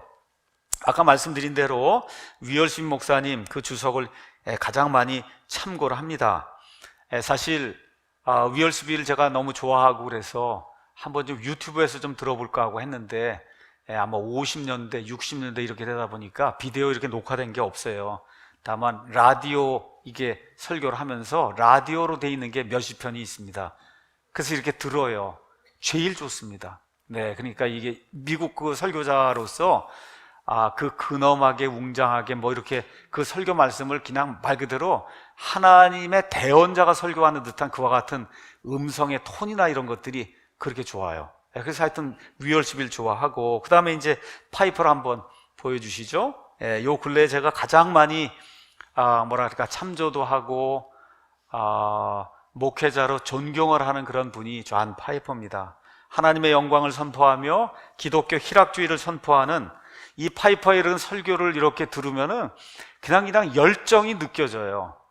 근데 제가 한번 말씀드렸듯이 파이퍼는 상당히 뭐랄까 열정을 느끼는 그런 설교를 하다 보니까 감성주의에 빠질 그런 가능성이 있다는 거, 그렇기 때문에 잘 소화를 하고 이렇게 들어야 된다. 그러니까 여러분, 감정이라는 게 좋은 거예요. 근데 감정이, 파이퍼는 빠지지 않는데 듣는 사람이 빠진단 말이에요. 여러분 이해하시겠죠? 파이퍼는 빠지잖아요. 자기가 어디까지 가는 거 딱 알고 하는데 그냥 흥분해서 이렇게 하고, 파이퍼는 거기 절제를 하고 하는데 듣는 사람들이 넘어가면 안 되거든요. 그래서 제가 그거를 좀 조심해야 된다 이렇게 말씀을 드리고, 목회자로서 특별히 다른 사람에게 신앙 상담을 하는 것과 같은 그 목회자로서는 제가 알기에 파이퍼만큼 훌륭하게 이렇게 신앙 상담을 해주는 그런 분을 찾아본 적이 없습니다. 그래서 제가 약속한 대로 조만간 존 파이퍼의 신앙 상담, 여기 그 유튜브에 가면은 디자이어링 갓 거기에서 하는 이 팟캐스트가 올라와 있어요. 한 1200개 정도 신앙 상담이 올라와 있습니다. 주옥 같은 것들이 많아요. 주옥 같은 것들이 참 많습니다. 그래서 이거를 하나하나 제가 이제 번역을 하고 이렇게 해서 제 음성으로 파이퍼처럼 이거를 신앙 상담을 하는 그런 일을 이제 조만간 하려고 그래요. 그 다음에 이제 많이 또 참조하고 듣는 게 메가더입니다. 존 메가더. 여러분 아시는 것처럼 캘리포니아 주에 있는 그레이스 커뮤니티 교회 목사님이에요. 존 메가더. 아주 지적인 분입니다. 아주 지적인 그런 분이에요. 정말 강직하게 논리적으로 성경을 잘 전해요. 그러니까 파이퍼도 나는 다른 사람 설교는 거의 듣지 않는데 메가더 설교는 듣는다. 이렇게 이야기를 하니까, 그러니까 모르겠어요. 메가더가 파이퍼 걸 듣는지는 모르겠지만 하여튼 존 파이퍼가 나는 공개적으로 메가더 설교를 듣는다 그렇게 이야기할 정도니까 메가더도 아주 훌륭한 그런 분입니다. 자, 그 다음에 이제 로버트 제프리스라고 하는 분이 있어요. 우리 한국 사람들에겐 거의 소개가 안 됐지만 미국에서 아주 굉장히 유명한 분이에요. 미국의 댈러스 제1침례교회라고, 침례교주의 가장 큰 침례교회가 미국의 댈러스 제1침례교회, 여기 침례교회 담임 목사예요. 로버트 제프리스. 설교를 이걸 하나 들고, 그러고선 그냥 설교 이런 거 없이 그냥 쫙 설교를 그냥 30분이고 40분이고, 물론 그걸 하기 위해서 그분도 얼마나 많이 노력을 했겠어요. 그냥 이거 하나 들고 설교하세요. 이거 하나 들고. 그렇게 이제 하는데 너무 훌륭한 그런 설교를 많이 하시는, 미국 사람들에게 많은 영향을 미치는 그런 목사님이 있습니다. 자, 여기까지 한 이 목사님들, 메가더, 그 다음에 지금 말씀드린 제프리스, 그 다음에 파이퍼, 뭐 이런 분들은 다만 킹제임스 성경을 사용하지 않고 다른 성경을 사용한다는 점에서 저하고는 그건 다릅니다. 그럼에도 불구하고 제가 오늘은 설교라는 걸 이야기하는 거기 때문에 성경 텍스트 얘기를 하는 게 아니라, 그래서 이 텍스트를 가지고 그리고 이걸 어떻게 설교하는가를 제가 이야기하는 거기 때문에 이분들 이야기했고, 설교하는 건 저는 얼마든지 배워도 돼요. 심지어 아이들한테 가서도 배워야 된다고 생각하기 때문에 킹제임스 성경을 쓰지 않는 그런 목회자들은 얼마든지 배울 게 너무 많다고 생각을 해요. 좋은 것만 취하는 겁니다. 거기에다 내 걸 더해서 더 좋게 만드는 게 그게 훌륭한 목회를 하고 훌륭한 설교를 하는 거라고 저는 그렇게 믿고 있습니다. 자, 그 다음에 이제 성경적으로 우리가 또 누구를 또 봐야 되느냐, 피터 로크맨이라는 분을 또 무시를 할 수가 없어요. 그래서 바이블 빌리버스 커멘터리, 성경신자에 주석해서 창세기부터 요한계시록까지 중요한 것들은 이분이 거의 다 강해를 하고 책을 냈어요. 다만 이분은 책을 냈어요. 이게 이분 책을 냈고, 이분 내 그런 모든 거는 저는 또 아마존 킨들로 다 있습니다. 이거 책이 또 이만큼이잖아요. 그 간수가 안 되는 거예요. 그러니까 아마존에 가면은 킨들로 다 로크만 치면 이분의 모든 그런 주석을 킨들 책으로 볼 수가 있어요. 이렇게 하니까 그 안에 있는 걸 보고 어떠한 그 시대적인 구분과 함께 이 말씀이 누구에게 전달되었고 하는 것들을 내가 다시 한번 확실히 하고 넘어가야 되겠다 하고, 또 미묘한 그런 성경 구절이 나오거나 할 때 로크맨만큼 잘 가르쳐 줄 수 있는 사람이 또 없어요. 그런 것들이. 그런 거 나올 때는 내가 또 가서 로크맨의 이 바이블 빌리버스 커멘터리를 그거를 읽는 거예요. 가서 실수하지 않으려고. 제가 여러분에게 전달한 게 이게 잘못되지 않도록 그래서 읽는 겁니다. 자, 그래서 이러한 분들, 외국에 있는 분들 제가 미국에 있는 분들 이제 설명을 했고, 국내에서는 여기 평촌에 아마 계실 거예요. 열린교회 김남준 목사님께서 설교자들 위해서 꼭 필요한 그런 책들을 가장 많이 저술했습니다. 그래서 한국에서 목회자가 되려고 한다 하면 그래도 김남준 목사님의 책 한 10권 정도, 그 중에 이제 가장 인상 깊은 것 중에 하나가 청중을 하나님 앞에 세우는 설교자. 그러니까 목회자가 여기 서서 설교를 하잖아요. 그러면 설교자의 말씀을 들을 때 내가 하나님 앞에 서 있구나 하는 그런 심정이 들도록 설교를 해야 된다는 거예요. 여러분 이해하시겠죠? 그러한 설교가 어떤 건가를 이렇게 몸소 이렇게 보여주고, 그거 외에도 뭐 김남준 목사님 책이 뭐 좋은 게 워낙 많으니까 자네 정말 그 길을 가려나부터 시작을 해서 많이 있거든요. 그래서 김남준 목사님의 그걸 읽고 하면 또 그분 나름대로 한국적인 정서에서 목회, 신앙 상담을 어떻게 하고 설교를 어떻게 하는가 정말 책으로 잘 기록해 놓은 그와 같은 책이 김남준 목사님의 책입니다. 그 다음에 한국에서 목회를 좀 잘하고 설교자로 잘 서야 되겠다 이렇게 하면 정용섭 목사님이라는 분이 있어요. 정용섭. 그 정용섭 목사님의 설교 비평책이 3권이 있습니다. 이 설교 비평책 3권에는 우리나라에서 네로라 하는 목사님의 설교는 다 그 안에 비평이 되어 있어요. 우리나라에서 유명하다는 분의 설교는 그 안에 다 비평이 되어 있어요. 가서 읽어보시면 거의 다 맞습니다. 근데 이분 자체가 설교를 잘하는 건 아니에요.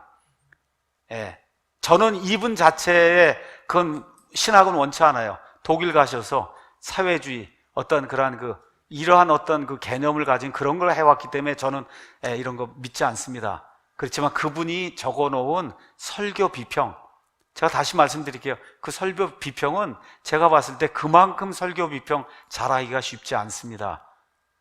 무슨 얘기인지 아시죠?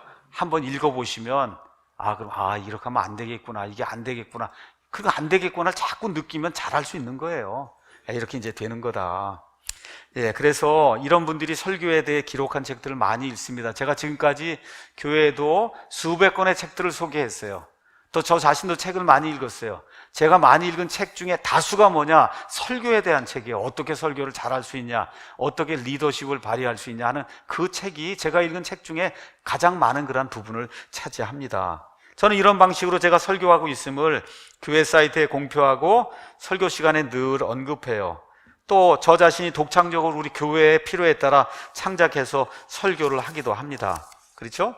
자, 그래서 지금 이와 같은 방식으로 지금 저희 유튜브 사이트에 한 2,000편 정도 평균 40에서 50분, 55분 되는 이와 같은 거 이제 설교가 이제 올라와 있고, 하루에 평균 접속자 수가 한 3만에서 4만 뭐 이 정도 이제 되고, 제가 이걸 하면서 느낀 것이 뭐냐 하면 자료가 없구나, 한국 사람들에게. 그래서 지금까지 설교하고 강의했던 모든 자료를 저희 사랑침례교회 홈페이지 그 설교나 강의 그 밑에 가면은 그러면 모든 설교했던 그 자료를 PDF 파일로 그대로 올려놨어요. 그 이유는 다른 거 없습니다. 그분들도 제 설교를 듣고 그걸 다운받아서 같이 읽어보고, 그리고 어떻게 하는 거예요? 리서치를 하는 거예요. 리서치를. 그렇게 해서 자기 실정에 더 맞게 자기 거를 더 더해서, 그렇죠? 이렇게 해서 또 다른 것도 보고 이렇게 해서 업그레이드를 자꾸 시켜야 그래야 좋은 설교자가 나오는 거 아닙니까? 그래서 모든 설교, 제가 했던 모든 강의, 이 모든 거에 대한 자료는 그냥 무료로 얼마든지 다 다운받을 수 있도록 그렇게 이제 만들었습니다. 자, 그런데 그럼 이런 교과서가 있다고 설교를 잘 하는 거냐? 아니에요. 설교자의 열정이 있어야 돼요. 설교자의 열정. 이거를 이렇게 표현할 수 있어요. 탤런트나 배우 아시죠? 탤런트나 배우가, 예를 들어 탤런트나 배우가 누구를 연기한다고 생각해 보세요. 그럼 어떻게 해요? 그거 진짜가 아니잖아요. 본인이 아닌데 어떻게 해요? 진짜보다 더 진짜처럼 연기를 하잖아요. 가짜인데도. 그렇죠? 근데 목회자들의 문제가 뭐냐? 여러분, 이게 진짜 맞습니까? 근데 가짜처럼 설교를 해요. 어떻게 이게 진짜라고 하는데 열정 있게 설교가 안 나오겠어요? 그렇죠. 하는데 그냥 이게 뭐 들어도 좋고 안 들어도 좋고 그냥 나 한 오늘 30분 20분 설교하고 간다, 이런 방식으로 설교하면 사람 변화가 안 됩니다. 예. 그래서 켄트 휴즈라고 하는 분이, 넘겨주세요. 아까 그 프리칭 더 워드 그 커멘터리를 이렇게 편집을 하는 편집장이에요. 그래서 켄트 휴즈가 하나님을 기쁘게 하는 설교자의 특성 3가지를 이야기해서 여러분에게 이제 소개를 합니다. 예배 때 설교에서 설교자와 회중이 성령님에 의해 하나가 되어 하나님의 기쁨을 경험하려면 반드시 다음에 3가지 요소가 설교자에게 있어야 된다. 첫 번째는 로고스다. 로고스 아시는 것처럼 하나님의 말씀이에요. 즉 우리 설교자들이 하나님 말씀을 선포하기 위해 회중 앞에 이제 섰을 때 말씀을 선포하기 위해서 이걸 찾아보고 말씀이 이렇구나 저렇구나 이거 연구한 거, 이거 하면 우리 숙제를 한 거라는 겁니다. 본문 구절을 해석하고 의미를 찾아보면 문맥 안에서 그 안에 단어들 설명해주고, 제가 오늘 같으면 워크아웃이 뭐고 워크인이 뭐고 다 이렇게 설명을 다 해서 이제 말씀이 이렇다고 이제 얘기를 해준 거 아닙니까? 그렇죠? 그래서 우리는 설교하는 동안에 하나님의 말씀에 대한 우리의 생각을 설교하는 게 아니라 하나님 자신의 말씀인 로고스를 설교, 이거 중요한 겁니다. 하나님의 말씀인 로고스 그 자체를 선포한다. 이 일이 하나님을 기쁘게 하는 거라는 거예요. 근데 문제가 뭐냐? 나도 다 공부했습니다. 설교 말씀 다 준비했습니다. 이런데 왜 들리는 설교가 안 되냐는 거예요. 2번째 요소가 있는 거예요. 둘째는 에토스가 있다. 에토스는 뭐냐? 설교자가 자기 자신이 돼야 된다는 거예요. 자기 자신. 설교를 할 때 아주 치명적인 병이 있는데, 그것은 거룩한 것들을 다룬다는 생각으로 자신의 손과 마음을 마비시켜 이 앞에 섰는데 내가 아닌 다른 사람으로 쓰는 거예요. 믿습니까? 하고 이런 거 있잖아요. 자기 그런 거 안 하는데 유명한 사람이 그거 한다고 하니까 그렇게 해야만 설교가 되는 걸로 이렇게 착각을 하고 서는 거예요. 이렇게 쓰면 안 된다는 겁니다. 이렇게 쓰면 안 된다. 필릭스 브룩스라고 하는 아주 유명한 그 설교 강의학 이 교수님이 있었어요. 이분이 에토스가 있는 사람하고 없는 사람하고의 그 차이를 이렇게 이야기했어요. 열차 안내원이 이제 다음 역에 도착하기 전에 큰 소리로 마이크에 대고 다음 역은 뭐 광명역입니다, 그렇게 이야기한단 말이에요. 그렇죠? 그렇게 몇 차례 그거 다 얘기해주고는 자기와 승객들이 그 역에 도착했다고 이제 믿는 거예요. 그냥 내가 했으니까, 할 일 다 했으니까. 이렇게 하면 안 된다는 거예요. 그래서 브룩스는 뭐라고 얘기하는, 설교는 이 인격체, 나라고 하는 그 인격체, 이거를 통해서 하나님의 진리가 전달이 되는 거다. 그러니까 인격체가 있는 그대로 자기 모습 그대로 서야지, 자기가 아닌 다른 존재로 둔갑을 해서 이 자리에 서면 그럼 설교가 안 된다는 거예요.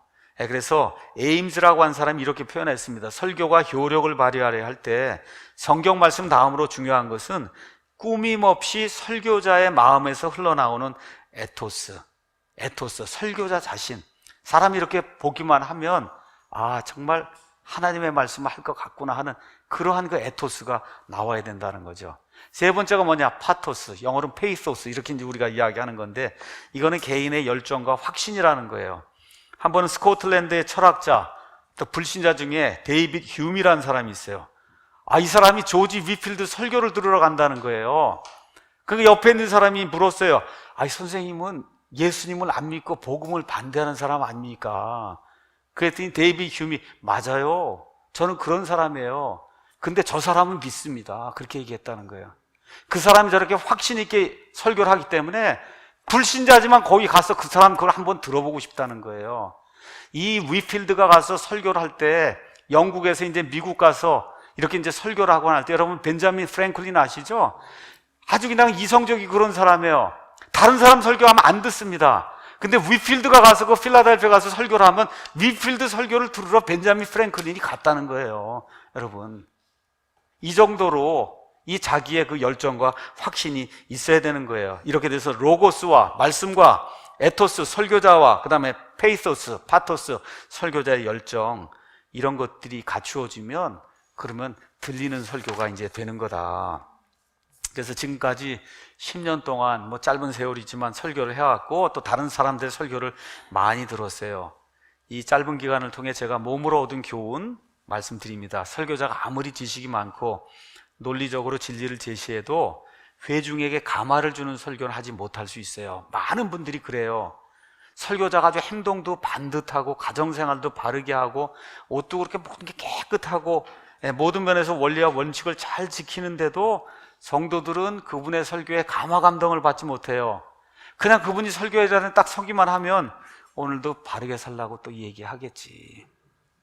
그렇죠? 그렇게 성도들이 생각이 그거 외에는 뭐가 없겠지 이렇게 생각이 들면 그게 어떻게 들리는 설교가 되겠어요? 들어주는 설교를 할 수밖에 없는 거잖아요. 그 이유가 뭐냐? 설교자가 로고스 중심으로 설교한다고 하면서 에토스와 파토스가 없이 그냥 딱딱하게 설교가 이렇다, 원어가 이렇다 이러고 이거 이야기하면 그러면 아무리 품행이 방정하고 거룩한 그런 삶을 살아도 좋은 설교가 안 된다는 거예요. 이렇게 하면 어떻게 돼요? 대개 성경 공부 스타일로 이 설교가 이루어진 게 성경 공부 스타일로 이게 이루어지면 변화가 안 생깁니다. 제가 여러분에게 말씀드릴게요. 성경 공부는 사람 변화시키지 못합니다. 설교를 통해 사람이 변화가 되는 거예요. 이 목회자의 전 인격을 통해서 나오는 그 하나님의 말씀, 이걸 들을 때 하나님이 내게 말씀하신다 하는 걸 들을 수 있는 거예요. 이 성경 공부는 그게 안 되는 거예요. 그러니까 성경 공부는 사람 변화가 안 됩니다. 그래서 아무리 성경 공부가 좋아도 이 성경 공부 같은 이런 스타일을 통해서는 소공을 치는 그런 일이 되는 거다. 그래서 제가 이렇게 결론을 내렸어요. 이 설교는 1차적으로 내게 하는 것이며 바로 나 자신이 그렇게 살기를 원합니다 라고 하는, 그게 성도들에 의해서 읽혀야 되는 거예요. 그 읽히면 어떻게 들리는 설교가 되는 거예요. 우리에게 말하는 게 아니라 목사도 하겠다는 거구나. 그렇죠? 이게 들려야 되는 거예요. 그러면 자연히 몸에서 퍼져나오는 열정을 성도들이 이제 느낄 수 있는 거다. 이렇게 돼서 하나님의 기쁨이 목사에게 생기고 회중에게 생기고, 그러면 어떻게 전체적으로 하나님의 영이 함께 하면서 내가 세상 나가서 바르게 살아야 되겠다, 이런 게 생기는 겁니다. 그러면 그날 설교는 성공을 한 거예요. 성공을 한 거다. 자, 그래서 오늘 끝을 내면서 설교자가 되기 원하는 사람에게 좀 조언을 한 5분, 10분 주고 마치겠습니다. 설교자는 주로 목회자가 설교를 하는 겁니다. 목사가 되기 원하는 사람. 아침에도 제가 말씀드렸듯이 남편과 아내가 다른 사람의 일을 돌아봐야 되겠다는 그 마음이 있어야 목회자가 되는 거예요. 제가 남편만이 아니라 그랬어요. 남편과 아내가 다른 사람들의 일을 돌아보려고 하는 마음. 그러니까 우리 교회가 여기까지 와서 그래도 남들 보기에 그래도 성공했다 여기 하는 데는 50% 이상이 제 아내의 일이다, 아내의 역할이다, 제가 이렇게 말씀드리는 거예요. 이게 없이는 목회가 안 됩니다. 목회가 안 돼요. 아무리 남편이 남의 일을 돌아본다고 하는데 부인이 아무것도 없이 그저 교회에 그냥 이렇게 이러면 안 됩니다. 이게 부인이 남편보다 더 교회 여러 사람들의 필요가 무엇인가를 빨리 센스 있게 알아서, 남편이 못 보거든요. 가르쳐주고 이런 일을 해야 그래야 교회가 되는 거예요. 자, 그 다음에 좋은 설교자는 절대 만들어지지 않습니다. 설교자는 만들어지지 않아요. 태어난 거예요. 다만 다듬을 수 있어요. 여러분, 그러니까 다시 말씀드려, 내가 아무리 설교를 해도 사람이 안 따라, 그럼 그만둬야 되는 거예요. 아주 간단한 거예요. 왜 그래? 이건 만들 수가 없는 겁니다. 이거는 만들어지질 않아요. 근데 재주가 있고 이런 모든 게 있는데 드러나지 않았어요. 그래서 기회가 오니까 이게 드러나기 시작하니까 옆에서 이렇게 다듬어서 이걸 훌륭한 설교자로, 이건 제 얘기가 아니에요. 마르틴 로이드 존스가 이야기한 겁니다. 자, 그러면 누가 다듬냐가 문제잖아요. 누가 다듬냐? 하나님이 하시죠? 아니요, 하나님이 하지 않습니다. 아내가 합니다. 다시 말씀드릴게요. 목회자의 설교는 누가 다듬냐? 부인이 다듬는 거예요. 이게 안 되면 절대 성공하지 못합니다. 이 설교자로서 성공이라는 게 그래도 들리는 설교하기가 어려워요. 여러분, 성도들 중에 누가 와서 목사한테 설교 이렇게 해야 된다, 저렇게 해야 된다, 오늘 뭐 했는데 뭐 발짓이 이렇다, 손짓이 이렇다, 누가 와서 얘기를 해요? 어떻게 얘기를 할 수가 없잖아요. 그렇죠? 그러면 그런 모니터링을 목사 사모가 해서 당신이 이렇고 저렇고 이렇게 하는데 좀 고쳐야 되고, 손버릇이 이렇다, 뭐 이렇게 해서 다 하면은 알아듣고 그러고 고쳐야.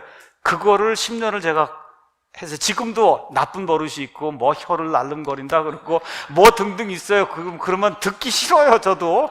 그래도 어떻게 해요? 날름거리면 안 되겠구나, 머릿속에 집어넣고, 그리고 어떻게든지 안 하려고 노력을 하는 거예요. 뭐 이렇쿵 저렇쿵 뭐가 많이 있어요. 그렇죠. 그 모니터링을 누가 해줘야 되는 거예요. 뭐 말을 할 때 똑같은 말을 뭐 반복을 한다, 뭐 어떻다, 이러니 안 된다 얘기가 있어야 되는 거예요. 그러니까 좋은 설교자가 되려면 아내가 남편이 있는 그 설교와 설교자 뭐 등등 설교에 관한 책, 김남준 목사의 책 등등을 아내가 같이 읽어야 설교가 뭔가를 이해를 해야 그래야 그 목회가 성공할 수 있어요. 그거 꼭 기억해야 됩니다. 아내가 그 아무것도 모르고 쑥맥이다. 그러면 안 되는 거예요. 아내가 알아야 목사 설교도 코칭도 해주고 어떻게 하는 것도 아내가 알아야 그게 되는 거예요. 근데 이게 엄청 어려워요. 아내가 얘기하면 듣기 싫습니다. 아주 듣기 싫어요. 그래서 안 한다고 그럽니다. 그러다가 10분 지나서 해야지 어떡하겠나.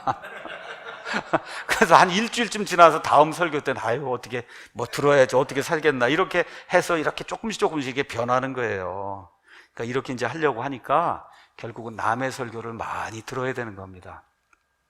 많은 분들이 목회 시작하고 이제 이렇게 할 때 절대 남의 설교 듣지 말고 오직 성경 하나만 가지고 해야 된다 이런 얘기를 많이 들어요. 이렇게 하면 어리석은 목회, 어리석은 설교가 되기 쉬워요.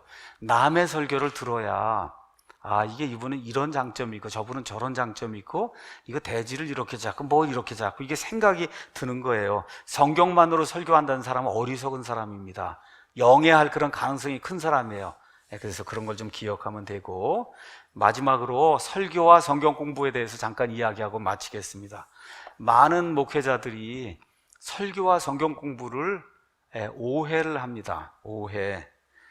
성경 공부는 지식을 그냥 단순하게 이렇게 전달해 주는 거예요. 뭐 이렇게 뭐 열정이 있고 없어도 그냥 여기 있고 뭐 여기 있고 뭐 여기 있고 이거 있고 이렇게 해서 이게 이렇습니다 하고 이게 전달해 주는 게 그게 성경 공부예요. 그런데 설교는 일방적으로 하나님의 말씀을 전달을 하는 거예요. 일방적으로 하나님을 대신해서 이 자리에 서서 하나님이 이렇게 말씀하신다고 일방적인 선포를 하는 거예요. 그러니까 청중에게 묻고 뭐 청중 보러 같이 성경을 읽자 그러고, 그렇죠? 이렇게 해서 시간을 소비하고 이렇게 하면은 설교가 안 되는 거예요. 뭐 예를 들어 뭐 설교 중에 한두 구절 같이 읽을 수 있어요. 읽을 때도 그냥 목사가 읽으면 성도들이 따라서 읽는 거지, 읽자고 하고 뭐 하고 해서 이렇게 하면 안 되는 거예요. 설교가 끊어지잖아요. 그렇죠? 그러니까 여기 할 때 설교 이거 시간에 성경 구절 30구절 낭독하고 뭐 이런 거 하면 안 되는 겁니다. 이거는 설교가 아니에요. 그거는 성경적인 의미. 여러분 사도행전 2장이고 베드로가 설교한 게 그 설교의 전형적인 설교인데 한번 가서 보세요. 처음부터 끝까지 하나님이 이걸 원한다고 하나님의 말씀을 대변하는 거지, 여러분의 동의를 구하거나 뭐 어딜 같이 읽자거나 이런 거 없는 거예요. 그래서 이런 걸 저와 여러분이 기억을 해야 돼요. 그러니까 성경 구절을 많이 읽는 게 설교가 절대 아니다. 그건 설교가 아닙니다. 대개 왜 그러냐? 설교자의 연구가 부족하기 때문에 자꾸 성경 구절만 읽는 거예요. 그러면 어떻게 들리는 설교가 아니라 들어주는 설교가 될 수밖에 없잖아요. 여기 앉아있는 사람은 내가 이해한 것보다는 목사가 더 이해한 걸 듣고 싶은 거 아닙니까, 여러분? 내가 이해한 거 다 아는데 그거 또 얘기하면 여기 뭐하러 와 있겠어요? 이게 그러한 문제가 실질적으로 생기는 거다. 그러니까 목사가 연구를 좀 더 많이 해서 성도가 생각하는 것 이상의 거를 그날 설교를 해줘야 그래야 들리는 설교가 되는 거예요. 그러므로 누구나 알 수 있는 말하고 성경만 서로 읽자 그러고 읽고 이러는 건 설교자가 자기 직무를 다 수행한 게 아니에요. 앞뒤 문맥을 보며 대충 읽어서는 알 수 없는 것까지 캐내어서 뜻을 알려줘야 성도들이 싱글벙글하고 날 나가는 거예요. 잘 살아봐야 되겠다 이렇게 작정을 하고. 그래야 또 어떻게 돼요? 성도가 잘하잖아요. 성도가 아는 거 또 얘기해줘 봐요. 그럼 성도가 잘합니까?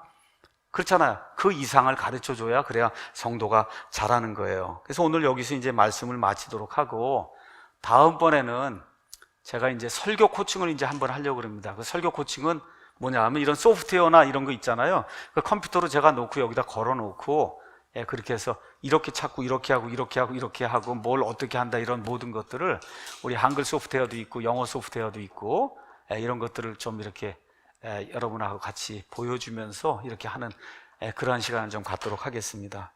장시간 들어주셔서 감사합니다.